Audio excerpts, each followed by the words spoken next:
In the tranquility of the night, some stories quietly come to life. Welcome to Hauntings and Horrors. Now I'll take you through a chilling tales. Bored teenagers pick the worst places to hang out. Of course, this was the East End of Long Island, where all of the teenagers are born.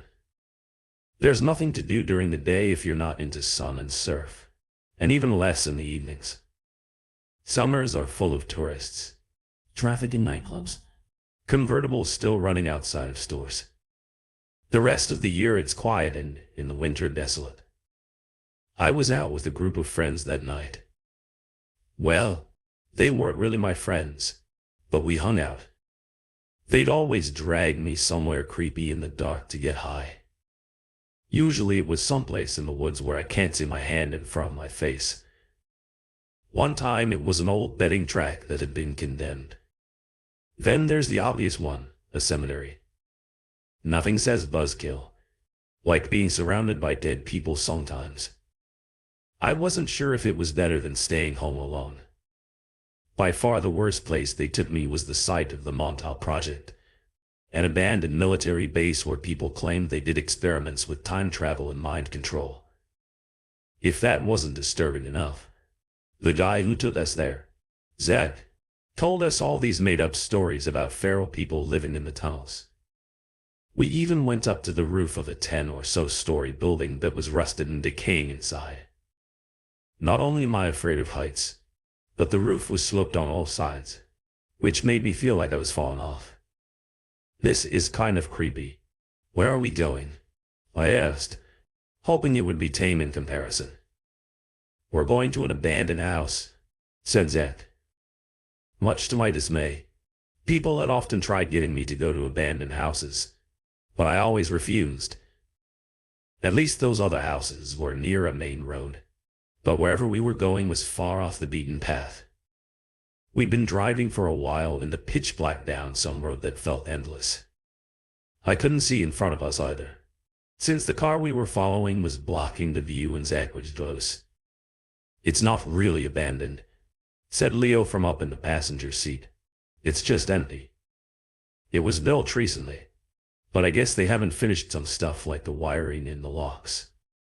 I wondered why anyone would build a new home in the middle of nowhere. There was nothing but trees lining the road we'd been on, and it was a long road. I was relieved to hear that the house was new, since abandoned houses are usually decrepit and falling apart.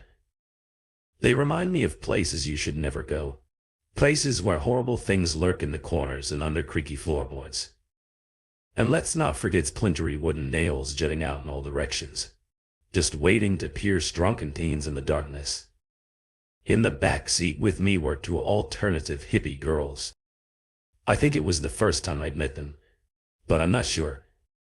Some people are memorable, while others are just people. Zach and Leo were probably trying to hook up with them, but I doubted they'd succeed.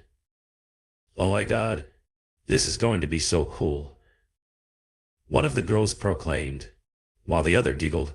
Cool. Huh, I wasn't convinced. I suppose, when you're an outgoing person in a place with little excitement, you have to travel to empty houses in the middle of nowhere to get your kicks. As for me, outgoing wasn't my thing. When we finally pulled up to the house, the first thing I noticed was the uneven ground all around it. Nothing says unfinished home like piles of dirt, unfilled holes in a view of the foundation. Once both drivers shut off the headlights, all I saw was black. We filed out of the cars and a couple of people with flashlights led the way up to the house. Oh damn it, someone shouted. It was Olivia, the one girl I'd actually talked to a little before. She must have rode in the other car, because she used to go out with Zach, and now things were a little bit uncomfortable between them. I didn't really know the guys in the other car, but at least I knew Zach and Leo, and I guess Olivia. Watch out for these holes, guys. I just stepped in one and flipping almost broke my foot. The girls guided Olivia the rest of the way up to the sliding glass door where Zach opened it, and we went inside.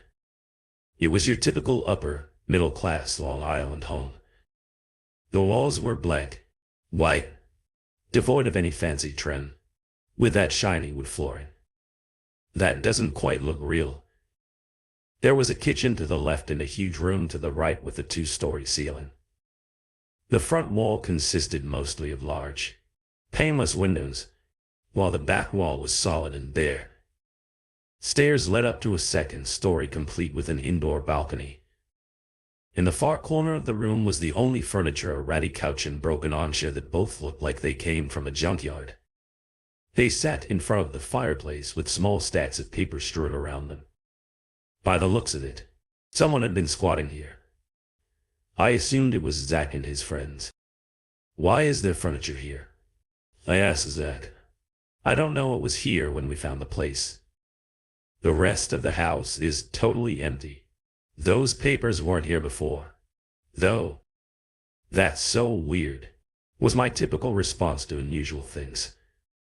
The last thing I wanted to find at that house was something unusual, without the flashlights. It was too dark to see, and I hate being in unfamiliar places in the dark. At least our voices echoing through the house gave me a little bit of comfort. It felt like everyone was close by at all times. A few of the girls started exploring the house. Intimidated by the darkness, I decided to hang out by the fireplace where Leo was making a fire. Not having a flashlight made me nervous, and the light from the fire was a fair substitute. I sat in the cruddy armchair sipping a beer as Leo was checking out the papers. "What is all this stuff?" I asked. "I don't know, some kind of medical stuff." Look," he replied, handing me a few sheets. They looked like pages torn from medical journals, diagrams of human anatomy and such.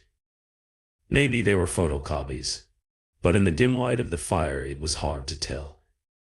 It was odd that someone would bring so many random papers to an empty house in the middle of nowhere, especially if it was a squatter. I figured these would be someone writing a book or something. I said that's what I thought. Maybe someone came here to study. This is a really weird place to study, and then to just leave it all here. Creepy? Huh, kind of, I replied sarcastically. By this point I was getting pretty bored, sitting on trashy furniture, surrounded by stacks of mysterious papers, in a dark house with people I didn't know that. Well, I've only mentioned Zach and Leo by name, because I can't remember anyone else's except for Olivia. She was as creeped out by the Montal project as I was, so we bonded a little. I could hear her voice from the second floor, as she and the other girls were getting excited about something. They hurried down the stairs with Olivia waving a jumbo-sized sheet of paper. "Guys, check this out. It's so freaky," she elated, holding up some sort of crude drawing. It was the outline of a child in black marker. I recalled making those drawings in elementary school. A kid would lay down and another would trace their body with magic marker or crayon. Only in this case the hands had been colored in red. Leo was the first to say what the hell, but we were both thinking it. The mysterious papers were bad enough, but now a mysterious draw. For a moment, I wondered if some of the guys were playing a practical joke. It was in one of the rooms. Upstairs, sat Olivia. All of the rooms were completely empty, except for this. She, along with her two friends, seemed playfully frightened, the kind of frightened you'd expect from someone watching a scary movie they know isn't real. Regardless of the odd nature of the drawing, it was the only interesting thing that had happened since we got here. The weirdest part is the hands being red. I said it's so weird, right? Leo concurred. "I want to take it home." Olivia squealed. "Why?" I asked. "It's freaking scary." "Why is it even here?" We had fun coming up with explanations, which helped me forget how disturbing it was. Maybe some kids were hanging out in the house and made it, but we couldn't figure out why they would have brought such a huge piece of paper. Then we thought it could have been made in school and someone brought it to the house. Still, none of our theories could eliminate its somewhat sinister presence. Zach and the others came over to see what we were doing. Soon we were all discussing the fate of the drawing. Olivia seemed to like it, but the rest of us were more superstitious. Our excuses for its existence started getting silly, as you might expect from a group of inebriated teenagers. What if it was made by a ghost? We shouldn't touch it. Maybe there's a ghost of a little kid living here, and that's why no one's moved in. Yet someone probably cut off his hands, and that's why they're red. Once we ran through every ghost story cliché we could think of, we came to the consensus that the drawing would stay. Olivia laid it on the armchair to make it look like it was sitting. The other girls were going up to the roof and Olivia asked me to come. I'm afraid of heights. Remember, I was hoping that it'd be enough to make her leave me alone. Last time we went up on a roof, I swore I would never do it again. Oh, come on.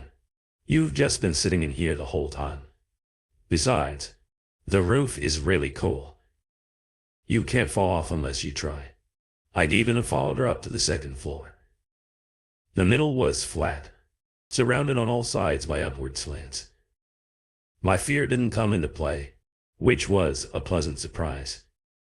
It was probably the coolest hangout roof I'd ever seen. While the girls and I laughed over nonsense, Olivia walked up one of the slants to a peak so she could look down. Olivia, don't fall. The girls said almost in unison. I'll shut up. I'm not going to fall. Olivia grumbled, shining her flashlight around for a minute. She was silent and then asked, could someone come up here for a second? One of the girls went up to join her and Olivia pointed to an area in front of the house. Isn't that where we parked? The five of us went downstairs and Olivia approached Zach and his friends. Did you guys move the cars? I didn't see them from the roof. Zach said no, confused. As he turned to look out the windows, he tried shining a flashlight, but it reflected off the glass. They all went outside and immediately started swearing.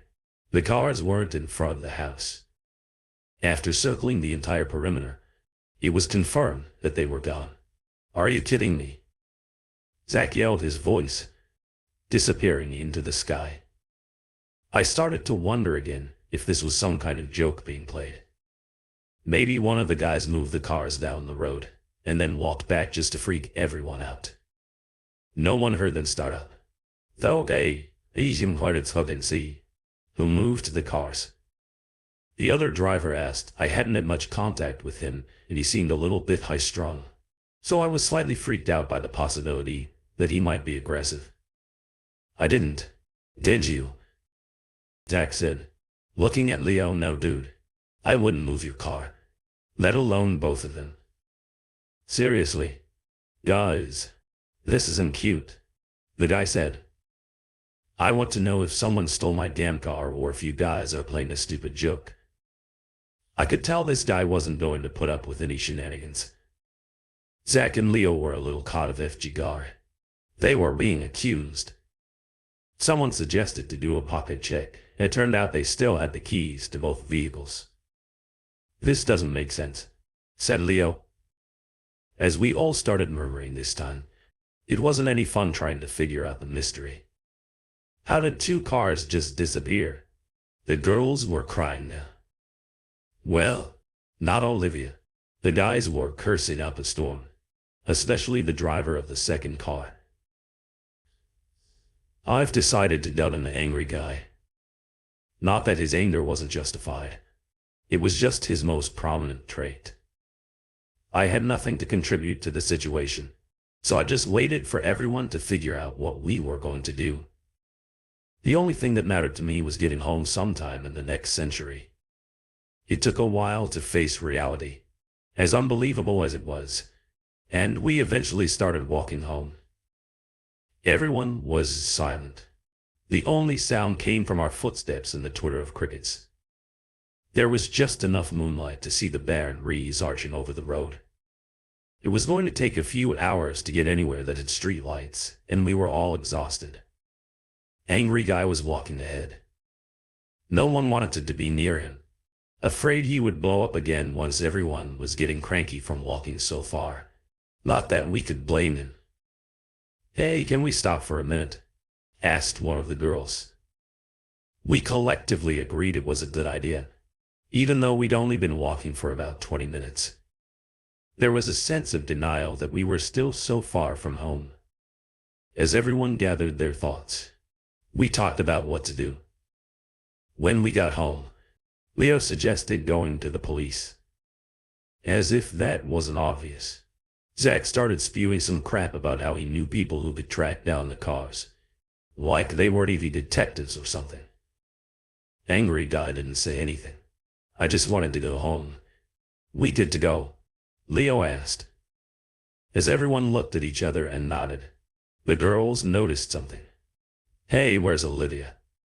Suddenly everyone realized that she wasn't there. The flashlight holders scanned the area, but there were only trees and dirt road. We each called her name several times, but it just echoed into the night air. "This isn't funny. Guys, where's Olivia?" We spread out a little, continuing to call her name if she was playing a joke on us. It was an enormously poor taste. Everyone was frustrated and bewildered by the vanishing cards, and this wasn't helping. "God damn it," Zach shouted. "Where the hell is she? We can't keep going if we don't know where she is. Dude, let's just leave her," one guy joked. "Are you stupid?" shouted one of the girls. "She's our friend. We're not just leaving her in the middle of nowhere. Maybe she went back to the house." I suggested everyone stop talking for a moment, contemplating the possibility that she did indeed go back. I wasn't really serious, though. What idiot would go back to the house without telling us and why? After more grumbling, cursing, and arguing, we decided that a few of us would go back to the house while the others waited, just in case Olivia was really messing with us. If she was, then she just lost some friends. I volunteered to go, since waiting for an unknown length of time seemed worse. In that moment, on the way back to the house, the two girls, Zach and myself, discussed the whole situation. We'd come to an empty house in the middle of nowhere to party, only for our transportation to vanish, and we couldn't explain it. Zach came up with this theory that the cars disappearing was some sick joke that Olivia was in on it. He implied that she got some guys who could hotwire cars to drive them away, so we'd have to walk home. Then she ran back towards the house and they picked her up. The girls seemed offended, but they were tired of defending her, so they just shrugged it off. As we finally arrived back at the house, my stomach dropped upon seeing it again. I cursed myself for volunteering to come back. I guess I wanted to know sooner rather than later if Olivia was okay approaching the sliding glass door. We were surprised to see it open. "Did we leave the door open?" asked Zach. "I'm almost positive someone closed it." I replied if there was any reason for it being open, it had to be that Olivia went back inside. As we entered the main room, the house felt emptier than before. I noticed that a lot of the medical papers were in the fireplace, and the contour drawing of the child with red hands was gone. We searched the kitchen while calling for Olivia. It was clear she wasn't on the first floor, so we headed upstairs. "I'm going to be so pissed if she's not here," said Zach, because then we came back for nothing. The girls just ignored him and went to search the rooms, while I split off to go check the roof. The window was still open, and I squeezed through. If I expected her to be anywhere, it was here. The roof was empty and silent, with a gentle breeze blowing. I could almost see over the treetops, which made me feel stronger than my fear of dark forests for a moment. I forgot that we were looking for Olivia, until I heard the girls panicking inside. I quickly squeezed back through the window and ran to see what was up. Zach and the girls were looking at something in one of the empty rooms. "What happened?" I asked Zach, shone a flashlight at a spot on the floor. Reluctantly, I approached and looked down as the girls gripped each other sobbing. There were two jumbo-sized cheat sheets of paper taped together to make one larger.